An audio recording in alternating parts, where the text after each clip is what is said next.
إن الحمد لله الحمد لله رب العالمين والعاقبة للمتقين والصلاة والسلام على أشرف الأنبياء والمرسلين محمد وعلى آله وأصحابه أجمعين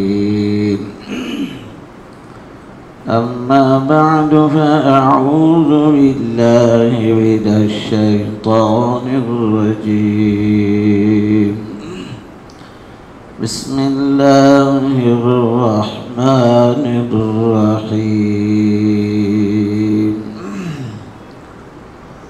إن الله وملائكته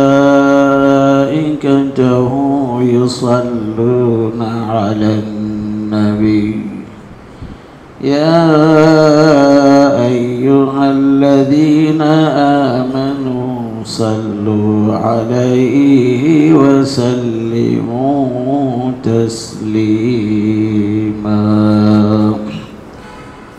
اللهم صل على سيدنا محمد وبارك وسلم اللهم صل على سيدنا محمد وبارك وسلم اللهم صل على سيدنا محمد وبارك وسلم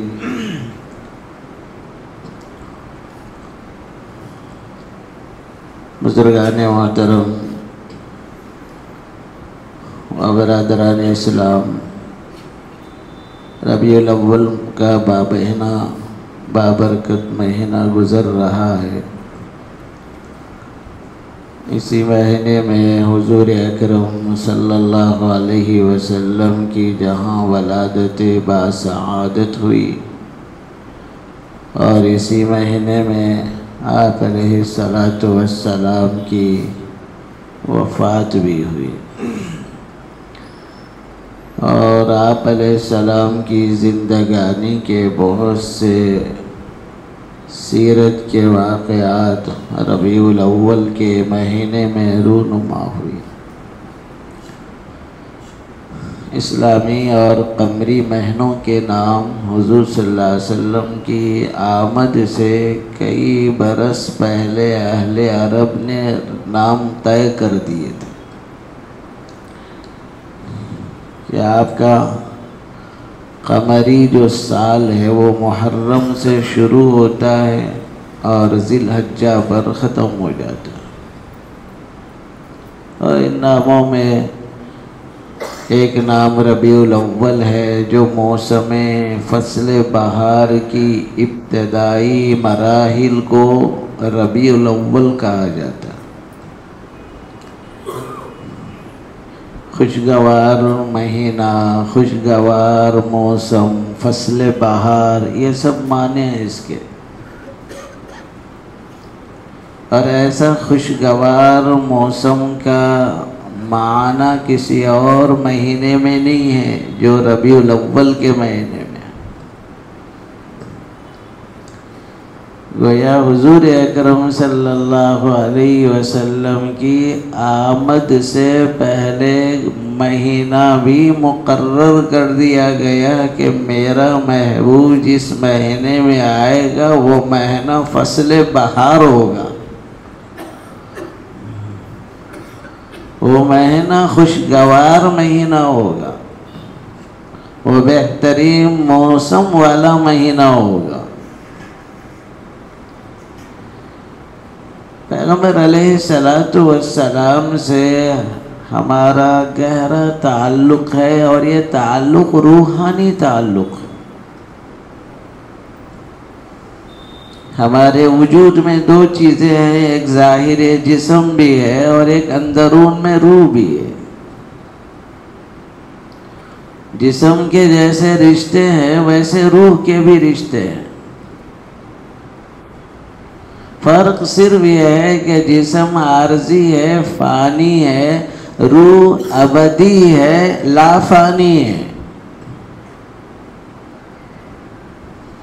انسان کا جسم مٹ جاتا ہے لیکن روح نہیں مٹتی۔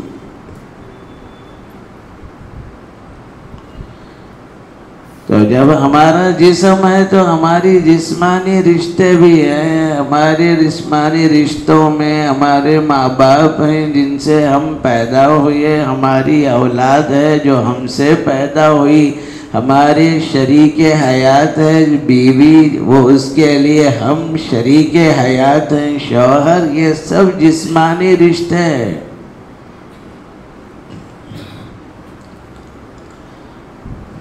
ایسے روحانی رشتے بھی ہیں۔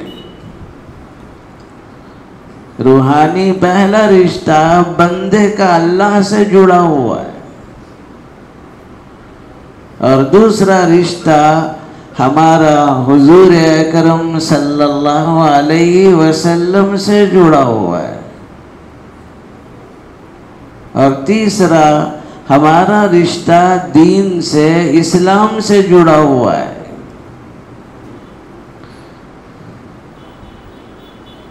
تو اللہ کے نبی علیہ السلام کا ایک رشتہ روحانی ساری دنیا سے اس طرح جڑا ہوا ہے کہ اللہ پاک نے کائنات کی تخلیق سے پہلے، سب سے پہلے سیدنا محمد الرسول اللہ صلی اللہ علیہ وسلم کے روح کی تخلیق کی ہے۔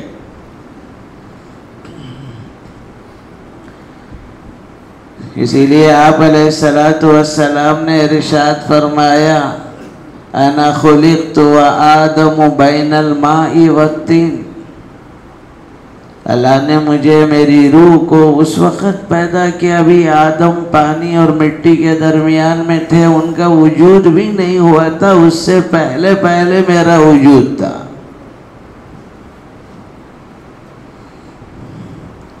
جب اللہ تعالیٰ نے آدم علیہ السلام میں اپنی روح پھونکی اور وہ روح جب اندر چلی گئی تو حضرت آدم علیہ السلام کی نظر جب عرش الہی پر پڑی تو وہاں لکھا ہوا تھا، لا الہ الا اللہ محمد الرسول اللہ۔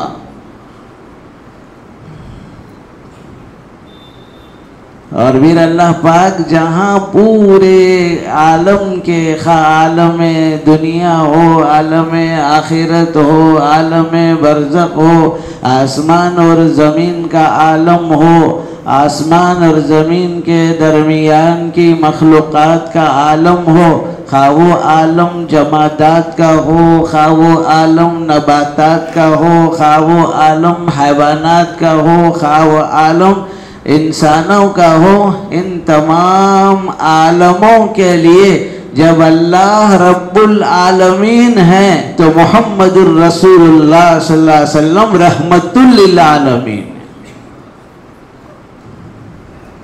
وَمَا أَرْسَلْنَاكَ إِلَّا رَحْمَةً لِلْعَالَمِينَ۔ الحمد للہ رب العالمین وما ارسلناک الا رحمتا للعالمین۔ جہاں میں رب العالمین ہوں میرا محبوب رحمت للعالمین۔ آپ علیہ السلام کا وجود اس کائنات میں جب ہوا، اس کی پوری امت نے بڑا نفع اٹھایا۔ سب سے بڑا نفع یہ ہے اللہ کے نبی کا جہاں وجود ہو گیا وہاں اس امت کا قیامت تک وجود رہے گا۔ ایسی کوئی امت باقی نہیں ہے سوائے امت محمدیہ کی۔ حضرت داؤد علیہ السلام بڑے پیغمبر ہیں، لیکن آپ کو امت داؤد نہیں ملے گی۔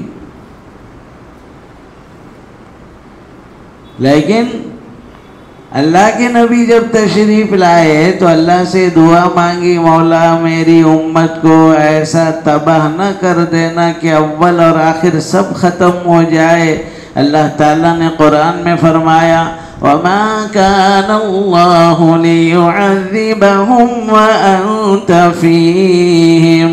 میرے محبوب دنیا میں جو بھی نبی آیا نبی کے ساتھ امت چلی گئی، لیکن جب آپ آ گئے تو آپ کے وجود کی وجہ سے کبھی آپ کی امت کو عذاب دے کر ایسا ہلاک نہ کر دوں گا کہ اول اور آخر ہلاک ہو جائے. اس سے پہلے کی امتوں پر اللہ کا ایسا عذاب آ گیا کہ چہرے اللہ نے خنزیروں کے بندروں کے بنا دیے. وَجَعَلَ مِنْهُمُ الْقَنَادِيرَ وَالْخَنَازِيرَ قِرَدَةَ وَالْخَنَازِيرَ.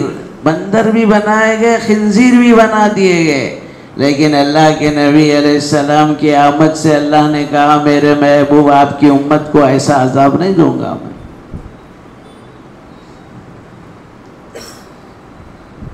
گویا نبی صلی اللہ علیہ وسلم کی نبوت اور رسالت جیسے قیامت تک کے لیے ہے، امت محمدیہ کا وجود اور بقا بھی قیامت تک کے لیے.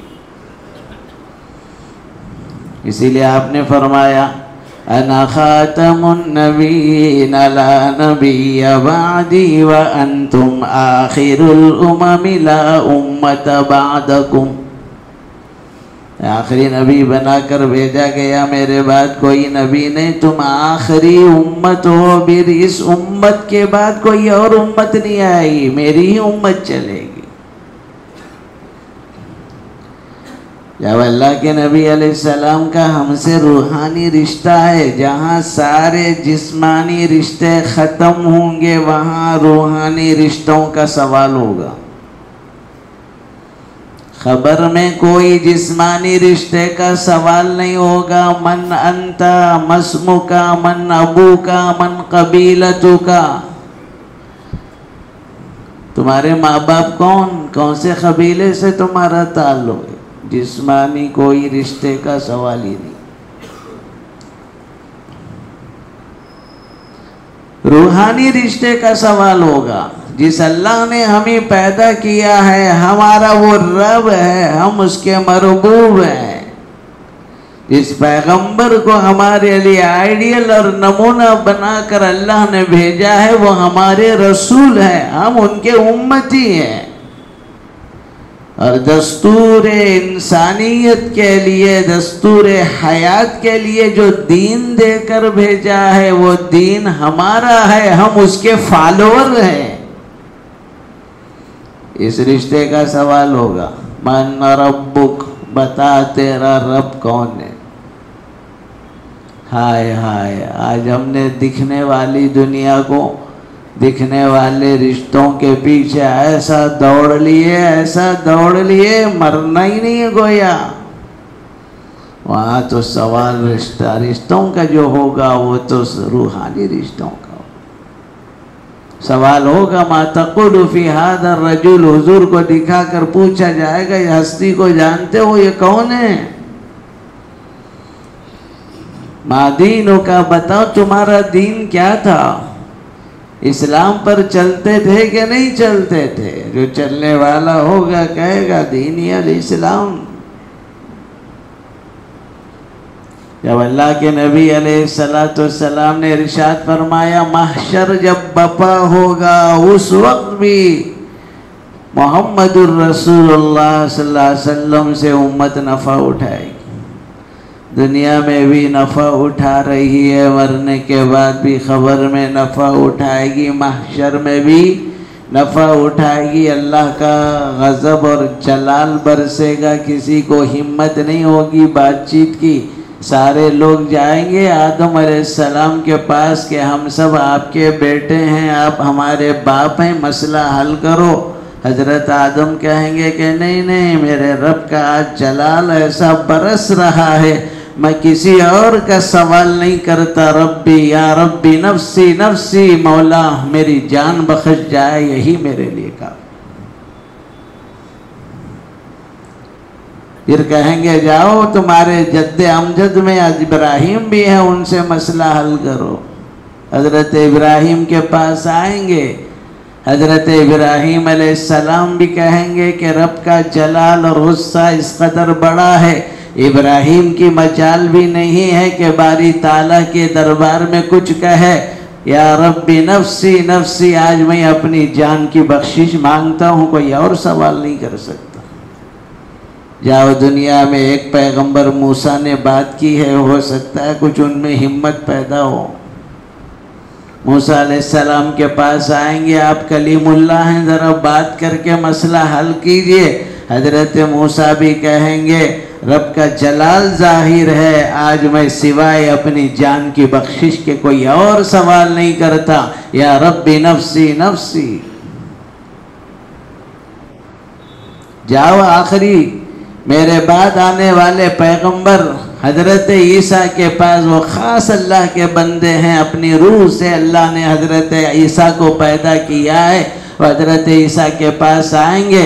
حضرت عیسیٰ علیہ السلام کہیں گے کہ اللہ کا جلال ایسا ہے کہ آج میری بھی ہمت نہیں ہے، میں اپنے رب سے یہی مانگتا ہوں، یا ربی نفسی نفسی۔ کہا کہ آخری جو کوئی محبوب ہے سیدنا محمد الرسول اللہ صلی اللہ علیہ وسلم کی ذات گرامی، پوری امت حضور کی طرف آئے گی۔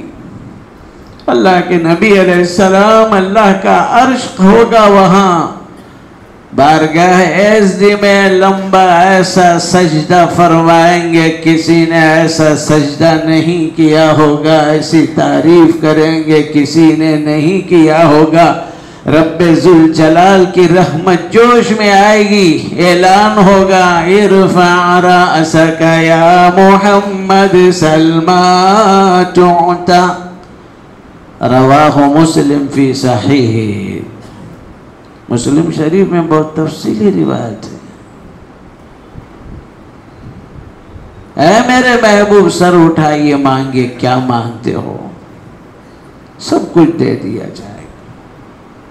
پھر حضور صلی اللہ علیہ وسلم کی شفاعت کبریٰ پر ہم سب کی نجات ہوگی۔ جس پیغمبر کے وجود سے ہم نے دنیا میں فائدہ اٹھایا، جس پیغمبر کے وجود سے خبر میں ہم نے نفع اٹھایا، اور روز محشر ہم نفع اٹھائیں گے، کبھی سوچا کہ آقا کا حق ہم پر کیا بنتا ہے؟ جسمانی رشتے نظر آئے، ماں باپ کے حقوق سمجھ میں آئے، بیوی کا حق سمجھ میں آیا، اولاد پر نظر ڈالی تو بچے ہونے کے اعتبار سے اپنے بچوں کا حق سمجھ میں آیا، کبھی تو آقا کا بھی حق سمجھ میں آیا کہ جن کے وجود سے ہم عذابات سے بچے ہوئے ہیں، جن کی دعاؤں سے ہم سب، ہماری نیا جو ہے ڈوبنے سے بچی ہوئی ہے۔ آقا صلی اللہ علیہ وسلم کا پہلا حق ہے کہ کثرت سے آپ پر درود شریف پڑھا جائے۔ اللہم صلی علی سیدنا محمد وبارک وسلم۔ اللہ نے قرآن میں جہاں جہاں پیغمبروں کی تعریف آئی تو اللہ نے حضرت موسیٰ کی بھی، حضرت ابراہیم علیہ السلام کی تعریف فرمائی، حضرت داؤد کی، جتنے پیغمبر ہیں ان کے اوصاف کو اللہ نے قرآن میں کھول کھول کر بیان کیا۔ جب آقا سیدنا محمد رسول اللہ صلی اللہ علیہ وسلم کا نام نامی آیا، اللہ نے کہا کہ ایمان والو، جو کام میں کرتا ہوں میرے فرشتے کرتے ہیں، وہی کام تم کو کرنا ہے۔ ان اللہ وملائکتہ یصلون علی النبی، بلا شبہ اللہ بھی اور اس کے فرشتے بھی باضابطہ اللہ کے نبی پر رحمت بھیجتے ہیں۔ اے ایمان والو، صلو علیہ وسلموا تسلیما۔ اللہم صلی علی سیدنا محمد۔ اے ایمان والو، تم بھی نبی پر درود بھی بھیجو اور سلام بھی بھیجو۔ رسول اللہ صلی اللہ علیہ وسلم کا مقام و مرتبہ کس قدر بڑا ہوا ہے۔ بعد از خدا بزرگ توئی قصہ مختصر۔ اللہ نے قرآن میں صاف فرمایا، میرے محبوب، جہاں میرا نام بلند ہوگا وہیں آپ کا نام نامی بلند ہوگا۔ وَرَفَعْنَا لَكَ ذِكْرَكَ، ہم نے آپ کے تذکرے کو پوری دنیا میں بلند و بالا کیا۔ کوئی بھی بندہ بغیر نبی کی رسالت کے اسلام میں داخل نہیں ہو سکتا. اشہد ان لا الہ الا اللہ و اشہد ان محمد الرسول اللہ. خطیب کا خطبہ بغیر نبی صلی اللہ علیہ وسلم کی رسالت کے تذکرے کے خطبہ پورا نہیں ہو سکتا. وَأَشْهَدُ أَنَّ مُحَمَّدًا عَبْدُهُ وَرَسُولُهُ. خانقاہ کا خطبہ بھی کیوں نہ ہو، وہاں نبی صلی اللہ علیہ وسلم کی رسالت کی شہادت دینا ہوگا. اور اذانوں میں جہاں اشہد ان لا الہ الا اللہ کی صدا بلند ہوتی ہے، وہیں اشہد ان محمد رسول اللہ کی صدا بلند ہوتی ہے. یہی نہیں، حتیٰ کہ ہماری نماز بغیر نبی پر سلام کے پورا نہیں ہوتی. بغیر آقا پر درود پڑھے کہ ہماری نماز مکمل نہیں ہو سکتی. ہاں، اسی لیے کہا اتحیات تو پڑھنا واجب ہے. اگر کسی نے اتحیات چھوڑ دیا تو سجدے سہو واجب ہے، دو سجدے کرنا پڑے گا. اتحیات واجب ہے تو سرکار پر سلام بھی نماز میں واجب ہے. التحیات للہ والصلوات والطیبات السلام علیک ایہا النبی ورحمت اللہ وبرکاتہ. یہ سلام وہ سلام ہے جو اللہ نے اپنے محبوب پر بھیجا تھا. اس سے بڑا سلام اور کوئی نہیں ہو سکتا. درودوں میں افضل درود درود ابراہیم ہے. جب تک درود ابراہیم نہیں ہوگی آپ کی نماز ناقص ہو جائے گی. اس قدر ہمارے لیے رسول اللہ صلی اللہ علیہ وسلم سے گہرا ربط رکھا گیا ہے. اس لیے بھائیوں، اہتمام کے ساتھ نبی صلی اللہ علیہ وسلم پر کثرت سے درود بھیجنے کا اہتمام کیا جائے. پیغمبر علیہ السلام نے درود کے فضائل ذکر کیے. من صلی علی واحدا صلی اللہ علیہ عشرا. جو کوئی ایک مرتبہ درود بھیجتا ہے اللہ تعالیٰ اس پر 10 رحمتیں بھیجتے ہیں. 10 رحمتیں بھیجتے. حضرت ابی بن کعب رضی اللہ عنہ کی روایت ہے جو صحیح سند سے آئی ہے. انہوں نے کہا یا رسول اللہ، میں دعا مانگتا ہوں اور کثرت سے دعا مانگتا ہوں، اور اس دعا سے پہلے میں درود پڑھنا چاہتا ہوں، کتنا پڑھوں؟ اللہ کے نبی نے فرمایا کہ کثرت سے پڑھو. یا رسول اللہ، کیا ربع حصہ میں مقرر کروں؟ کہا بہت اچھا ہے، لیکن اس سے زیادہ کرو اور اچھا ہے. یا رسول اللہ، میں درود کے لیے ربع سے زیادہ حصہ نصف مقرر کرتا ہوں کہ اس نصف حصے میں مستقل درود پڑھتا رہوں. اللہ کے نبی علیہ السلام نے فرمایا بہت اچھا، لیکن اس سے بھی اضافہ کرو تو اور اچھا ہے. کہ یا رسول اللہ، نصف سے بڑھ کر اب میں چاہتا ہوں 2/3 حصہ میرا درود ہی میں گزر جائے. اللہ کے نبی نے کہا بہت بڑھیا، اس کے اوپر اور بڑھا لو تو اچھا ہے. نے کہا یا رسول اللہ، پھر میں کثرت سے درود زیادہ تر بھیجتا رہوں. فرمایا پیغمبر علیہ السلام نے اذن تکفی ہمک، یہ کثرت سے درود پڑھنا سارے بلاؤں، مصیبتوں، آفتوں کے لیے میرا درود کافی ہے. درود کافی ہے. آج لوگ پریشانیوں میں مبتلا ہیں لیکن درود پڑھنے کی توفیق نہیں. درود پڑھنے کی توفیق. ایک صحابی رسول فرماتے میں داخل ہوا اللہ کے نبی علیہ السلام کے پاس. دخلت علیہ وَتَبْقَرُ أَسَارِيرُ وَجْهُ، حضور کا چہرہ چمک رہا. اللہ کے نبی کیا بات ہے، بہت میں چہرہ چمک رہا. چمکتا ہوا دیکھ رہا ہوں، آپ مسکرا رہے ہیں۔ فرمایا کیوں نہ مسکراؤں، ابھی جبریل آئے، انہوں نے کہا کہ جو مجھ پر ایک مرتبہ درود پڑھتا ہے اللہ 10 رحمتیں بھیجتے ہیں، اور اللہ تعالیٰ 10 نیکی عطا فرماتے، 10 گناہ معاف فرما دیتے، 10 درجے اس کے بلند فرما دیتے، 10 درجے بلند فرماتے۔ کثرت سے درود شریف پڑھے، اور کتنی بڑی خوشخبری ہے، مسند احمد کی روایت ہے، اِنَّ لِلَّهِ مَلَائِكَةً سَيَّاحِينَ فِي الْأَرْضِ من صلى علي عند قبري سمعته من أذناي ومن صلى علي نائبا عني أبلغته۔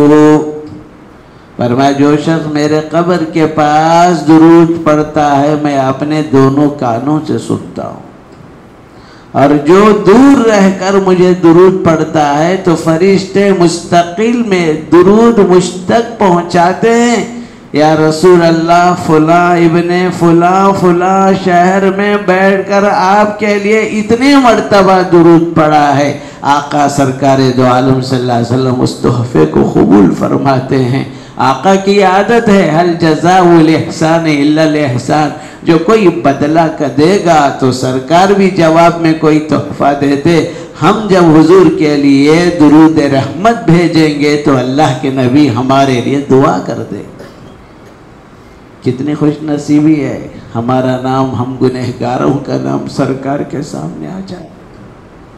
اس لئے بھائیوں بہت سے اللہ والے ربیع الاول کے مہینے میں 1.25 لاکھ مرتبہ درود پڑھتے تھے۔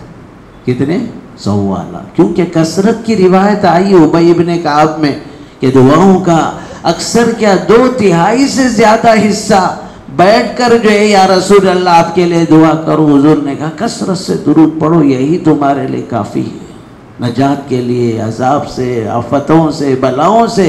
اس لیے بھائیوں ہم ربیع الاول کے مہینے میں جب سیرت النبی کو مستقل پڑھنے کے ساتھ ساتھ درود شریف، دیکھیں صلی اللہ علیہ محمد سب سے شارٹ درود ہے، صلی اللہ علیہ محمد، صلی اللہ علیہ محمد 1 سیکنڈ سے بھی کم ہوتا ہے۔ تیز پڑھیں گے آپ، پڑھتے پڑھتے آپ اگر 10 منٹ بھی آپ پڑھیں گے تو انشاءاللہ 1000 درود ہوگا صلی اللہ علیہ محمد۔ 5 ٹائم میں ہر 10 منٹ نکالیں گے، 50 منٹ میں 5000 درود ہو جائے گا، 20 دن میں 1 لاکھ ہو جائے گا، پھر آپ کے 5 دن کے اندر آپ کے جو ہے 25,000 درود ہو جائیں گے۔ اس سے بڑی اور سعادت مندی کیا ہے؟ اس لئے بھائیوں کثرت درود حضور صلی اللہ علیہ وسلم کے حقوق میں سے بنیادی حق ہے۔ اللہ تعالی ہم سب کو سرکار کی سچی محبت، آپ کی اتباع اور آپ کی سنتوں پر چلنا آسان فرمائے۔ آمین۔ وآخر دعوانا الحمدللہ رب العالمین۔